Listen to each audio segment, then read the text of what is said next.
दोन टर्म खासदारकी दिली, ही गोर गरीब मायबाप जनतेला दिली, यांच्या जीवावर तुम्ही मोठे झाला। केंद्रात तुम्ही मोठे व्हा, जरूर व्हा, पण कशासाठी? तुमच्या घरातल्या भांडणाचा उपयोग करून तुम्हाला जेलमध्ये टाकण्यासाठी तुम्हाला मोठं व्हायचंय का? तुमच्या पदाचा वापर करून खोट्या नाट्या केसेस कार्यकर्त्यांवर टाकण्यासाठी तुम्हाला मोठं व्हायचंय का? या पदाचा वापर करून गोरगरीब जनतेला जेलमध्ये टाकण्याचं काम गोरगरीब तुकडे तुकडे वाटलो तो पुन्हा देश घेणार आहे। कुठेतरी थांबावं लागत।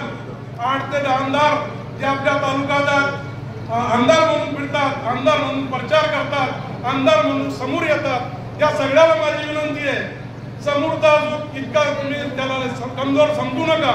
तुम्ही जर तुकडे तुकडे गँगमध्ये जर वाटले गेले तो पुढचा 2024 मध्ये जे लोक विधानसभा होणार आहे त्याच्यात पुन्हा कधी असा होऊ नये तर पुन्हा कमळाला झेंडा या तालुक्यात या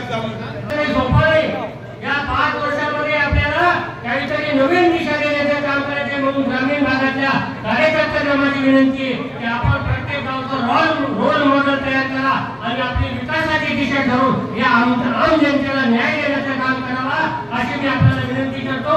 आणि डॉक्टर कल्याण काळे यांच्या रूपाने आपल्याला एक अभ्यासू नेतृत्व आपल्याला या अभ्यासू नेतृत्वाचा उपयोग करून आपलं गाव कसं विकास होईल हा अभ्यास करून त्या गावामध्ये कोणत्या योजना आणता येईल। आणि डॉक्टर साहेब तुम्हाला विनंती करतो, तुम्ही शपथविधी घेतल्यानंतर प्रत्येक अधिकाऱ्याची बैठक लावा आणि प्रत्येक गावात जायचं सांगा की या गावच्या समस्या काय त्या सोडवल्या गेल्याच पाहिजे। असं करू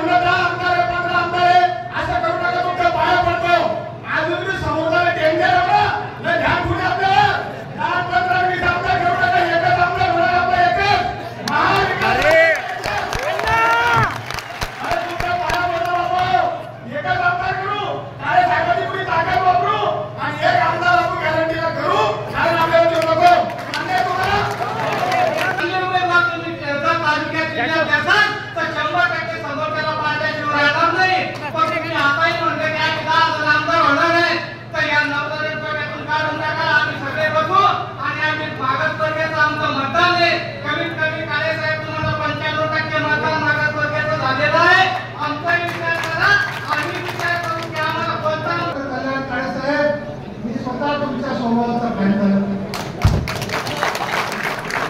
आता लाईट घालवतील पण तुम्ही आमचा आवाज दाबू शकणार नाही, कारण आम्हाला आम्हाला आता कल्याण काळे साहेबांसारखा जनरेटर मिळालेला आहे आणि या जनरेटरचा संपूर्ण प्रकाश, संपूर्ण आवाज या भोकरदन तालुका, जाफराबाद तालुक्यात आणि निश्चित करू। त्यावेळेला आपली पोटनिवडणूक झाली त्यावेळेला आमच्या या मतदारसंघात 10 नगरसेवक होते, 4 जिल्हा परिषद सदस्य काँग्रेसचे होते, पूर्ण ताकद तरी होती, पण जुन्या कॅल्क्युलेशनवर महाराष्ट्र 2 नंबरला राष्ट्रवादी राहिली होती, पण तिकीट चंद्रकांतजी दाखवे यांना झुकलं तर त्यांना विचारा गाडी घोडा सगळ्यात लागतील मी खाणार, माझ्या गाडी चंद्रकांत दानवे साहेबांना घेऊन फिरलो आणि पूर्ण मतदारसंघ नरपुरे साहेब, आमदार साहेब आणि मी तिघाही एकाच गाडी आणि कुठली अपेक्षा न ठेवता ज्या पद्धतीने पोहोचण्याकडे काम केलं तसं या वेळेलाही माझे नवनाथ तिकीट मिळो, काय रमेश जवाहरला मिळो, काय चंद्रकांत दानवेला मिळो, काय अजून कोणाला मिळो, जरा आम्हाला मिळवलं तुम्ही मनापासून सांगतेला तुम्हाला मिळवलं आणि पुन्हा त्यामध्ये काँग्रेस आहे, राष्ट्रवादी शरदचंद्रजी पवार साहेबांचा पक्ष आहे, उद्धव बाळासाहेब ठाकरे साहेबांचा पक्ष आहे,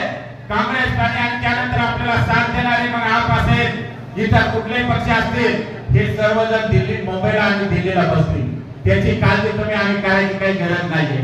तिकिटाचा निर्णय वर होणार आहे, खाली आल्यावर फक्त इमानदारीने काम करा।